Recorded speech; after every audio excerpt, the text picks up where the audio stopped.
بسم الله الرحمن الرحيم.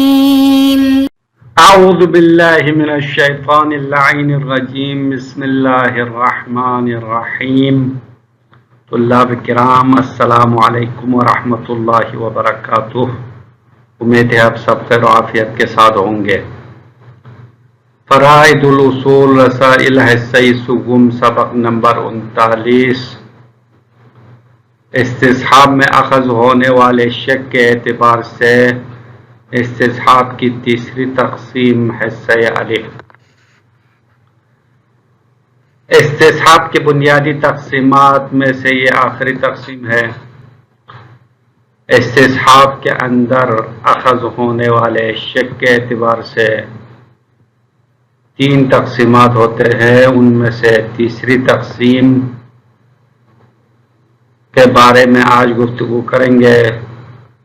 تو تیسری تقسیم بھی استصحاب کے اندر اخذ ہونے والے شک کے اعتبار سے ہے، اور اس لحاظ سے استصحاب کے 2 اقسام بنتے ہیں. مستصحب کی بقا کے بارے میں شک کبھی مقتضی کے اعتبار سے ہے اور کبھی رافع کے عارض ہونے کے اعتبار سے ہے. تو شک کے اعتبار سے تیسری تقسیم شک کے مقتضی اور شک کے رافع کے اعتبار سے ہے. تو شک کے مقتضی سے کیا مراد ہے، اسی طرح شک کے رافع سے کیا مراد ہے، اس کی مثالیں دیکھ کر ہم اس کی گفتگو کو آگے بڑھاتے ہیں. شک کے مقتضی سے مراد مستصحب کی ذات میں باقی رہنے کی صلاحیت اور استعداد ہونے کے بارے میں شک ہونا ہے. یعنی اصلاً مستصحب میں زمان لاحق میں باقی رہنے کی صلاحیت ہے یا نہیں شک ہے، تو اس کو شک مقتضی کہلاتے ہیں. جیسا کہ دن اور رات کی بقا میں شک ہونا، رات باقی ہونے کے بارے میں شک ہونا شک مقتضی ہے، کیونکہ رات کی جو مقدار ہے وہ معلوم نہیں ہے. آیا رات کی مقدار 10 گھنٹے ہے یا 11 گھنٹے ہے پتہ نہیں ہے، اس لیے رات کی بقا میں شک ہوتا ہے. اسی طرح دن کے بقا میں شک ہونا بھی شک مقتضی ہے. اور ابتدائی وقت گزرنے کے بعد خیار غبن کی بقا میں شک ہونا وغیرہ. شک کے مقتضی کی دوسری مثال خیار غبن کی مثال ہے. خیار غبن وہ اختیار ہے جو شارع نے دھوکہ ہونے والے کو دیا ہے. اگر کوئی معاملہ میں خرید و فروش میں معاملات میں دھوکہ کھا جائے تو شریعت نے اختیار دیا ہے کہ اس معاملے کو توڑ سکتا ہے، اس کو خیار غبن کہلاتے ہیں. تو خیار غبن کے بارے میں علماء کے درمیان اختلاف ہے. بعض علماء نے کہا خیار غبن فوری ہے، اس میں زیادہ ٹائم باقی رہنے کی قابلیت و صلاحیت نہیں ہے، فوراً اس سے فائدہ نہ اٹھایا تو یہ ختم ہو جائے گا. اس کے مقابل میں دوسرا قول یہ ہے کہ خیار غبن فوری نہیں ہے، اس میں بقا کی صلاحیت ہے. تو انسان معاملے میں دھوکہ کھانے کے بعد شک ہو جائے کہ آیا میرے لیے خیار غبن باقی ہے یا نہیں، تو یہ شک مقتضی ہے.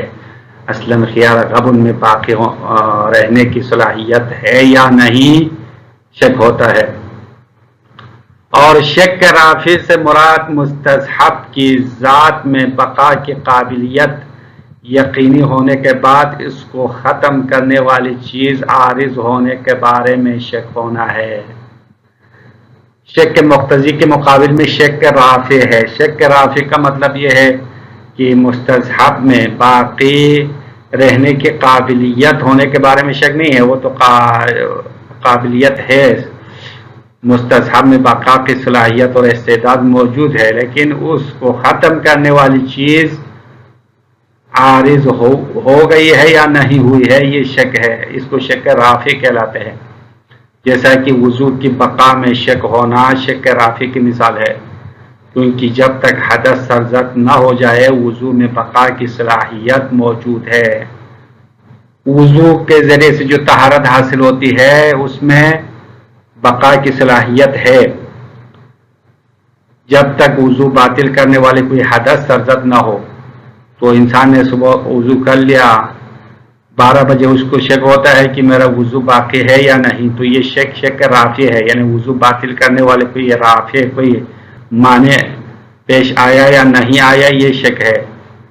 تو اگر رافع نہ آئے، کوئی حدث سرزد نہ ہو، تو وضو میں بقا کی قابلیت یقینی ہے، تو اس کو شک رافع کہلاتے ہیں۔ مصنف نے شک رافع کو کل 5 صورتوں میں تقسیم کیا ہے۔ شک مقتضی کی مزید صورتیں نہیں ہیں، شک مقتضی وہی ایک صورت ہے، لیکن شک رافع کے اندر ٹوٹل 5 صورتیں بنائی ہے۔ سب سے پہلے شک رافع کے 2 اقسام بنتے ہیں۔ نمبر 1 وجود رافع میں شک ہونا، جیسے کہ وضو کرنے کے بعد حدث سرزد ہونے کے بارے میں شک ہونا شک رافع کی مثال ہے، اور یہ شک وجود رافع کی مثال ہے۔ وجود رافع کا مطلب یعنی اصلاً رافع وجود میں آیا یا نہیں آیا، یہ مشکوک ہو جاتا ہے۔ وجود رافع کے وجود کے بارے میں شک ہے، جیسے کہ وضو کرنے کے بعد کوئی حدث سرزد ہوا یا نہیں ہوا، یہ وجود رافع کا شک ہے۔ نمبر 2 موجود چیز کی رافعیت میں شک ہونا، یعنی ایک چیز تو موجود ہو گئی ہے، لیکن وہ موجود چیز آیا رافع بننے کے قابل ہے یا نہیں، شک ہونا شک رافعیت موجود کہلاتے ہیں، کہ موجود شے رافع ہے یا نہیں یہ مشکوک ہے۔ جیسا کہ وضو کے بعد کوئی رطوبت سرزد ہو گئی ہے، لیکن پتہ نہیں چلتا ہے کہ یہ رطوبت مبطل وضو ہے یا نہیں۔ وضو کرنے کے کچھ ٹائم گزرنے کے بعد کوئی رطوبت تو نکلی، لیکن پتہ نہیں چل رہا ہے کہ یہ رطوبت بول ہے۔ اگر بول ہے تو یہ وضو باطل کرنے والے ہے، وضو کرے معنی ہے۔ اگر بول کے علاوہ کوئی اور رطوبت ہے تو وضو کے لیے رافع نہیں ہے، وضو کا معنی نہیں ہے، لیکن انسان کو یہ پتہ نہیں چل رہا ہے کہ جو رطوبت موجود ہے وہ رافع بننے کی صلاحیت رکھتی ہے یا نہیں رکھتی، معلوم نہیں ہے۔ پھر رافعیت موجود کے 4 اقسام بنتے ہیں۔ اب پہلے وجود رافع میں شک ہونا یا رافعیت موجود میں شک ہونا، یہ 2 اقسام بنا دیا۔ اس کے بعد رافعیت موجود کے خود 4 اقسام ہے۔ نمبر 1 مستصحب معین نہ ہونے کی وجہ سے شے موجود کے رافع ہونے یا جو چیز موجود نہیں ہے اس کے رافع ہونے میں شک ہوتا ہے۔ رافعیت موجود کی پہلی صورت یہ ہے کہ مستصحب معین نہیں ہے، متردد ہے، اس کے نتیجے میں ایک چیز موجود ہو گئی ہے، اس کے رافع ہونے یا اس موجود چیز کے علاوہ کوئی اور چیز رافع ہونے میں شک ہوتا ہے۔ اب اس کی مثال عبارت میں آنے والی ہے کہ جمعے کے دن انسان نماز عصر کے ٹائم سے پہلے اس نے نماز ظہر پڑھ لیا۔ نماز ظہر پڑھنے کے بعد اس کو شک ہوتا ہے کہ جو چیز میرے ذمے پر واجب تھی، وہ فعل جو میرے ذمے پر وہ واجب تھا وہ کیا چیز ہے، وہ پتہ نہیں چل رہا ہے کہ آیا جمعے کے دن جمعے کی نماز پڑھنا میرے ذمہ داری ہے یا ظہر کی نماز پڑھنا۔ اب مستصحب یقینی ہے کہ انسان کے اوپر جمعے کے دن کوئی نماز تو ضرور واجب ہے، اما وہ نماز کون سی نماز ہے معلوم نہیں ہے، مستصحب معین نہیں ہے۔ اس کی وجہ سے بعد میں جو اس نے نماز پڑھی ہے ظہر کی نماز، اس نماز کے مشغول ذمہ کو رفع کرنے کی صلاحیت ہے یعنی اس میں شک ہوتا ہے کہ اگر میرا ذمہ جو مشغول ہے وہ نماز ظہر میں مشغول ہے تو نماز ظہر تو میں نے پڑھ لیا، میرا ذمہ بری ہو گیا ہے، رافع وجود میں آ چکا۔ اگر میرا ذمہ نماز جمعہ میں مشغول ہے تو میں نے جمعہ تو نہیں پڑھی ہے، اسی لیے جو چیز موجود نہیں ہے اس کے رافع ہونے میں شک ہوتا ہے۔ تو یہاں پہ رافعیت موجود میں شک ہونے کی پہلی صورت یہ ہے کہ مستصحب معین نہیں ہے، مستصحب میں شک ہے، اس کے نتیجے میں اس موجود چیز کے رافع ہونے یا ایک اور چیز کے رافع ہونے کے بارے میں شک ہوتا ہے۔ یہ شک رافعیت موجود کا پہلا قسم ہے۔ نمبر 2 موجود چیز کی ایک صفت کے بارے میں جہالت کی وجہ سے پتہ نہیں چلتا ہے کہ اس میں رافع بننے کی صلاحیت ہے یا نہیں ہے۔ اس کی مثال دی ہے کہ مزی جو ملاعبہ کے بعد آنے والی رطوبت ہے، اس رطوبت میں آیا یہ صلاحیت ہے کہ وہ وضو کو باطل کرے یا صلاحیت نہیں ہے، تو اس موجود شیء کے اندر جو صفت ہے صفت رافعیت میں جہالت ہے، تو اس وجہ سے رافعیت موجود میں شک ہوتا ہے۔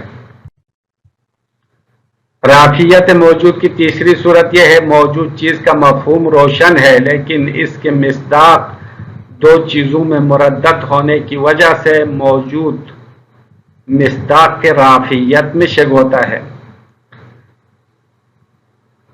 موجود چیز کا مفہوم تو واضح ہے لیکن اس کے مصداق دو چیزوں میں مردد ہے۔ اس کی مثال کتاب میں دی ہے کہ وضو کے بعد ایک رطوبت تو نکلی ہے لیکن رطوبت اگر بول ہے تو وضو باطل کرنے والے ہے، وضو کے لیے یقیناً رافع ہے۔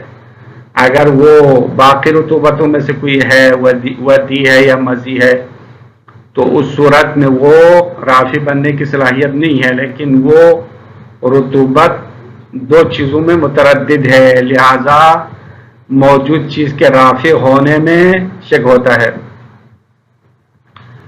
چوتھی صورت شیء موجود کا مفہوم مجہول ہونے کی وجہ سے اس کے مصداق کے رافعیت میں شک ہوتا ہے، یعنی ایک چیز موجود ہو گئی لیکن وہ موجود شیء کا مفہوم بھی واضح نہیں ہے، مفہوم روشن نہیں ہے، مجہول ہے، اس کی وجہ سے اس کی مصداق کے رافعیت میں شک ہوتا ہے۔ مذکورہ تین صورتوں کی مثالیں متن کتاب میں دی گئی ہے۔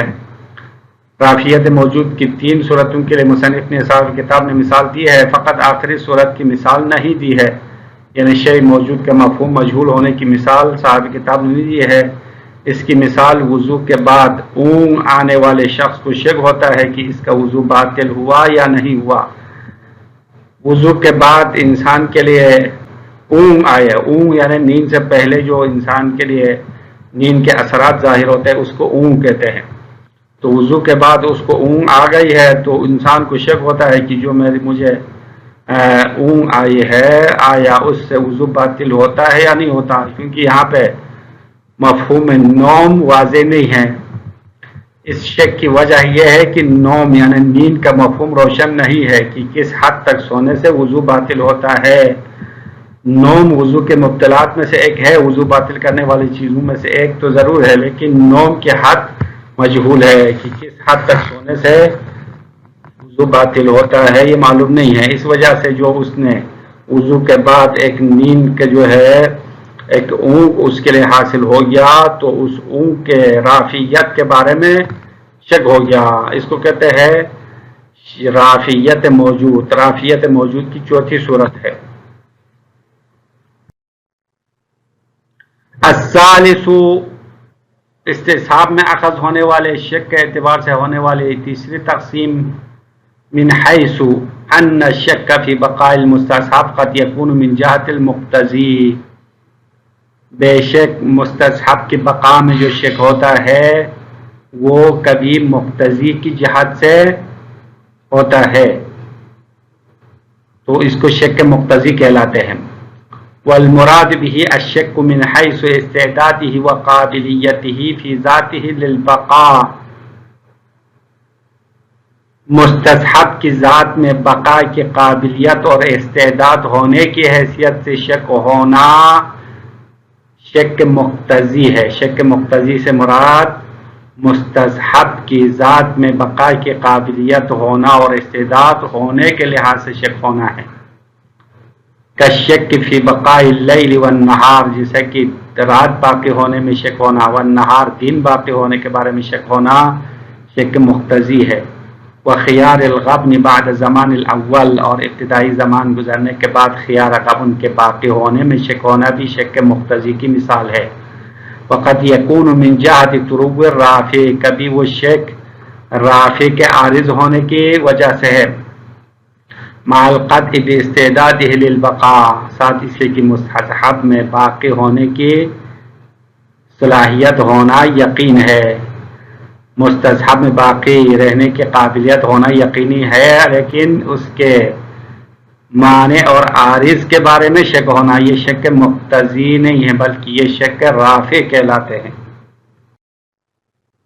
وَهَذَا عَلَىٰ أَقْسَامٍ، شک کے رافع کے کئی اقسام ہے. لأن الشک اما فی وجود الرافع، کیونکہ شک یا رافع کے وجود کے بارے میں ہے. رافع وجود میں آیا یا نہیں آیا مشکوک ہے. کالشک فی حدوث البول، جیسا کہ بول حادث ہونے میں شک ہونا. وضو کے بعد انسان کو شک ہو گیا کہ بول سرزد ہوا یا نہیں ہوا، پیشاب کیا یا نہیں کیا، تو اصلاً رافع کے وجود کے بارے میں شک ہے. وَإِمَّا أَن يَكُونَ فِي رَافِعِيَّةِ الْمَوْجُودِ، یا جو موجود شے ہے اس کے رافعیت کے بارے میں شک ہے. شے تو وجود میں آ گئی ہے، لیکن آیا وہ رافع بننے کی صلاحیت رکھتی ہے یا نہیں رکھتی ہے پتہ نہیں ہے. اما لعدم تعین المستصحب، اب یہ رافعیت موجود کے خود چار اقسام ہے. ایک یہ ہے کہ لعدم تعین المستصحب، مستصحب معین نہ ہونے کی وجہ سے مشکوک ہے. وتردده بین ما یکون الموجود رافعا، کہ مستصحب متردد ہے کہ جو چیز موجود ہے وہ رافع ہونے کے درمیان، و بین ما لا یکون، اور اس چیز کے رافع ہونے کے درمیان جو موجود ہی نہیں. شے موجود رافع ہونا اور جو چیز موجود نہیں ہے اس کے رافع ہونے کے درمیان مشکوک ہے، متردد ہے، اس لیے رافعیت موجود میں شک ہوتا ہے. كفعل الظهر المشكوك كونه رافعا لشغل الذمة بالصلاة المكلف بها قبل العصر يوم الجمعة، جیسا کہ جمعے کے دن عصر سے پہلے نماز ظہر انجام دینا نماز میں مکلف کا ذمہ مشغول ہونے کو رفع کرنے میں شک ہوتا ہے. من جہتی ترددہ بین الظہر والجمعہ، اب یہاں شک ہونے کی وجہ یہ ہے کہ کیونکہ رافع نماز ظہر اور نماز جمعہ کے درمیان متردد ہے. نماز ظہر تو موجود ہے، اس نے پڑھ لیا ہے، تو اس کو یہ پتہ نہیں چل رہا ہے کہ نماز ظہر اس شغل ذمہ کے لیے رافع بننے کی صلاحیت ہے یا نہیں. نماز ظہر کے لیے رافع بننے کی صلاحیت ہے یا نہیں مشکوک ہے. اور جمعہ تو اس نے نہیں پڑھی ہے، تو جمعہ ما لا یکون کی مثال ہے جو اس نے انجام نہیں دیا. تو اس شک کی بنیاد یہ ہے چونکہ شغل ذمہ مشکوک ہے، جو کہ مستصحب ہے انسان کے ذمہ نماز ظہر میں مشغول ہے یا نماز عصر مشغول ہے، یہ پتہ نہیں چل رہا. تو جو کہ مستصحب ہے شغل ذمہ مشکوک ہے، شغل ذمہ مستصحب ہے، یہ مشکوک ہونے کی وجہ سے اس نے جو نماز ظہر پڑھی ہے اس کے رافعیت کے بارے میں شک ہوتا ہے. وَإِمَّا لِلْجَهْلِ بِالصِّفَةِ الْمَوْجُودِ مِنْ كَوْنِهِ رَافِعًا، یا رافعیت موجود میں شک ہونے کی تیسری صورت یہ ہے کہ مصداق، دوسری صورت ہے میرے خیال میں. وَإِمَّا لِلْجَهْلِ بِالصِّفَةِ الْمَوْجُودِ، موجود چیز کے ایک صفت کے بارے میں جہالت کی وجہ سے شک ہوتا ہے. من کونہ رافعاً، کہ وہ موجود رافع بننے میں شک ہے، مشکوک ہے، کیونکہ اس کی ایک صفت کے بارے میں جہالت ہے. کل مزید، جیسے کہ رطوبت مزید رافع ہونے کی قابلیت ہونے میں شک ہے کہ اس میں صفت رافعیت ہے یا نہیں ہے، پتہ نہیں ہے. او مصداقا لرافع مفہوم معلوم المفہوم، او مصداقا لرافع معلوم المفہوم، یا موجود چیز معلوم المفہوم رافع کے مصداق ہونے میں جہالت کی وجہ سے شک ہوتا ہے. کہ ایک رافع ہے جس کا مفہوم تو معلوم ہے، روشن ہے، مفہوم واضح ہے، لیکن جو چیز موجود ہے آیا اس رافع کے لیے مصداق بننے کی صلاحیت ہے یعنی پتہ نہیں ہے. كالرطوبة المترددة بين البول والودی، جیسے کہ ایک رطوبت سرزد ہو گئی ہے، رطوبت خارج ہو گئی، اما اس رطوبت کے بارے میں مردد ہے، شک ہے کہ وہ بول ہے یا ودی ہے، پتہ نہیں ہے. تو رافع اگر بول ہے تو رافع کا مصداق بن جائے گا، اگر ودی ہو تو رافع کا مصداق نہیں بنے گا. اما یہاں پہ مفہوم واضح و روشن ہے، بول کا مفہوم بھی روشن ہے، ودی کا مفہوم بھی روشن ہے، اب جو رطوبت نکلی ہے وہ بول کا مصداق ہے یا ودی کا مصداق ہے معلوم نہیں ہے، جہالت ہے، اس وجہ سے رافعیت موجود میں شک ہوتا ہے۔ او مجہول المفہوم، یہ عبارت عطف ہے کہ من کونہ مصداقا لرافع معلوم المفہوم، پھر یہ عبارت دوبارہ اس کے ساتھ مربوط ہے، من کونہ مصداقا لرافع مجہول المفہوم، یا موجود چیز مجہول مفہوم رافع کے مصداق ہونے میں جہالت ہونے کی وجہ سے شک ہوتا ہے۔ تو یہ چوتھی صورت ہے۔ چوتھی صورت کے لیے صاحب کتاب نے مثال نہیں دی ہے، اور اس کی مثال وہ اونگ آنے کی مثال ہے۔